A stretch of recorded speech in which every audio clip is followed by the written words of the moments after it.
And management is about, and I don't mean this negatively, but managing is just moving things around. It's organizing, it's keeping things on track.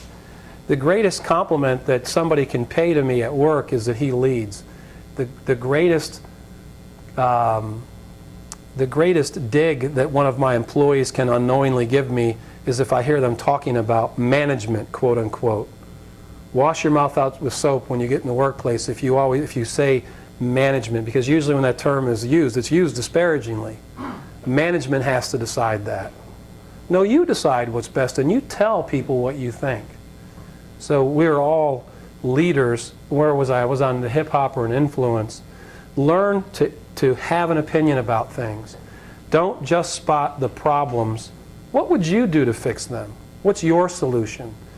My best employees would say, Mike, here's a problem we have. Here's 2 or 3 ways we could fix it. Here's the one I'd do and why. And here's the actions that we could take in order to put this plan into effect. Now, they wouldn't always say it exactly that way, but they see beyond the problem or the obstacle, and they gravitate towards the solutions.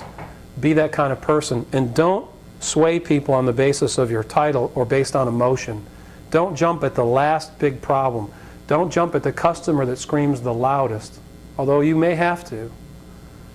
Try to figure out what's the biggest problem that I can have an impact on, and how can I sway people, not manipulate them, how can I sway them to my argument? Become like a lawyer, being able to lay out, here's the logic, and here's why I reach the conclusions I do. I sign all my emails sincerely, Mike. I don't sign any of them with my title. I never have, with one exception, if I need the IT help desk to fix my PC. They tend to be a bureaucratic organization. I want them to know I'm important.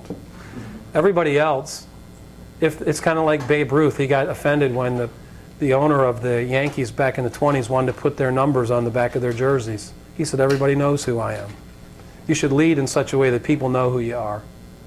You don't have to impress them with a title. Who's got the next question? I have no money, so the next question is free. Yes? Number 5. Number 5, failure is an option. This comes from a quote in the movie Apollo 13, failure is not an option, which actually is a great quote, and it talks about perseverance and tenacity, and we're going to solve this problem at all costs. So I'm a big believer in that, but I'm also a believer in failure is an option.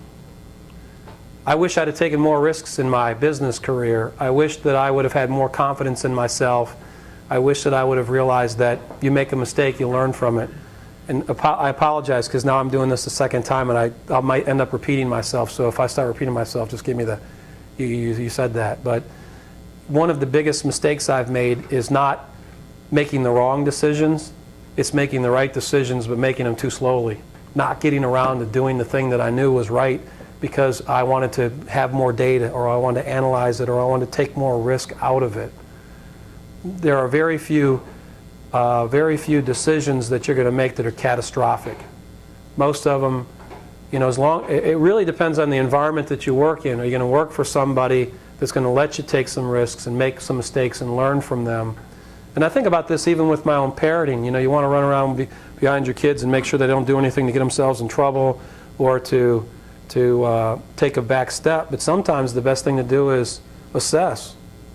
What's the worst thing that can happen to them if they screw this thing up? Maybe they'll learn from it. If I give them a little bit more of a leash each day or each year, they're going to learn to be independent. The same is true at work. Be willing to take a risk. How might that affect you? At work, before you get your first job, when you're looking at the want ads, are you going to look for the job that fits you just right, or are you going to go interview as many places as you can? Which one really gives you the best opportunity to find something? The one that seems like you could do it? Well, I've always had that. At work, I've sort of had the attitude that I have to bat 900. I got to be right 9 times out of 10, because that's where my value comes, is being right. And I like people to think I'm smart and that sort of thing. You know what? If you're out interviewing, what if you interview at 10 places and you get 1 job? Did you fail? You had to choose from 10 possible opportunities. When I got my first job, I interviewed at 2 places, IBM and GE. What a risk taker I was. I ended up with a decent job, but if I'd have been a little bit more aggressive, I might have found something even better. Who knows? So take a risk. That's the first risk that you can take. Next question. Yes? Number 3. Number 3, you doesn't come before I, but it should.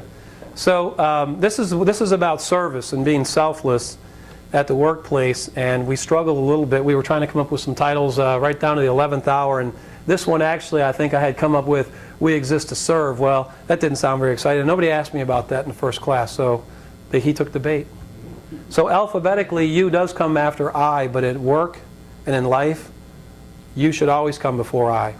That doesn't mean, and especially in positions of leadership, but it's true in your first job. You can be the person that's always looking out for yourself. What's in this for me? Or you can be the person that's trying to balance the best interest of others in addition to yourself. Not always in front of yourself. There'll be times when you need to think about yourself. I wished I'd have thought about myself and cashed some of those daggone options out sooner than I did, as an example. But I was too busy. But most of the time, you want to think about the decisions that you're making need to be for some greater good. And those greater goods could be the business that you work for, your company. It could be the customers that you serve.